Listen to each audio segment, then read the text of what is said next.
A intolerância religiosa é um dos principais motivos para o início de guerras e conflitos há centenas de anos. No Brasil, ela também existe. E apesar de ainda não ter gerado guerras, ela causa discriminação e sofrimento, principalmente para os praticantes de religiões de matriz africana. Confira mais informações sobre a intolerância religiosa no Brasil na reportagem especial feita pela nossa bolsista Janaína de Oliveira. Em 2000, a mãe de Jaciara morreu por infarto após ser acusada de charlatanismo. Em homenagem à data de morte da mãe Gilda de Ogum, o dia 21 de janeiro se tornou o Dia Nacional de Combate à Intolerância Religiosa.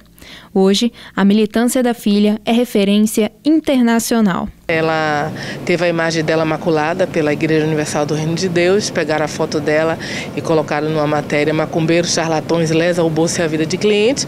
E minha mãe teve um infarto fulminante, né? E a caminhada foi uma caminhada muito dura, porque 10 anos de luta, a gente teve muitos passos, caminhada.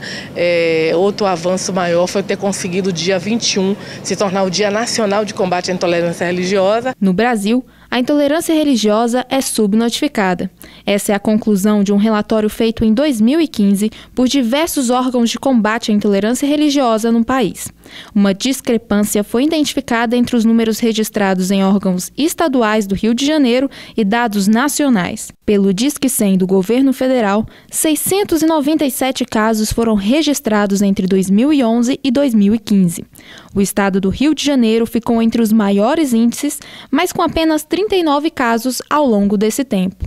Já em nível estadual, um dos exemplos do relatório foi uma pesquisa da PUC-Rio, que mapeou entre 2008 e 2011 33 municípios do estado.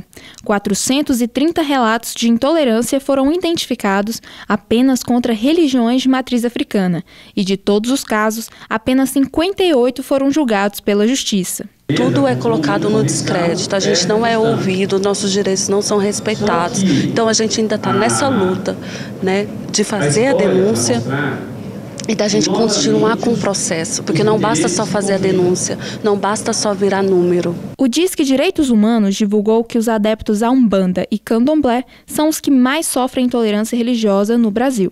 Os evangélicos ficam em segundo lugar e judeus e católicos ficam em terceiro. Já a população muçulmana se encaixa nos 3,8% dos casos registrados como contra a liberdade religiosa em geral. A família de Mike se reverteu da Umbanda ao Islã há 15 anos. Ele conta que sofreu muita discriminação na época da escola e que o atentado do 11 de setembro gerou muito bullying em forma de piadas. Ele explica que os brasileiros têm muita dificuldade em compreender o islamismo. Quando a gente pensa no Islã, a gente pensa através da nossa concepção ocidental do que é Islã. E essa concepção ela já é uma concepção enviesada. Ela já é uma concepção que ela está contaminada com valores que não conseguem fazer uma leitura do que é Islã. Porque nós fazemos uma leitura totalmente etnocêntrica. A gente parte da nossa cultura para poder compreender o que é Islã. Quando na realidade a gente precisaria se despir da nossa cultura, a gente precisaria fazer uma suspensão dos nossos valores para conseguir fazer a compreensão da cultura do outro. Se a gente não consegue fazer esse movimento dialético, a gente não consegue ter uma compreensão do que é a cultura do outro.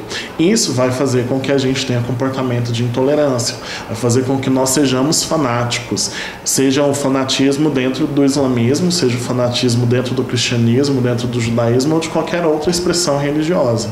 Mike também é psicólogo e diz que o sentimento de ódio é raiz da intolerância, do fanatismo e do racismo.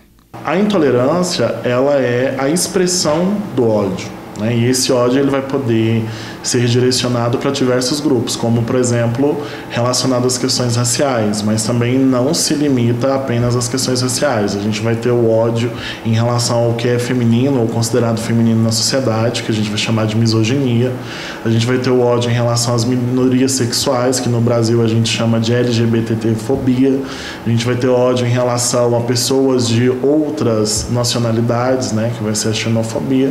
Então, existe um entrelaçamento, existe uma relação direta entre o ódio, a intolerância, o extremismo e o racismo.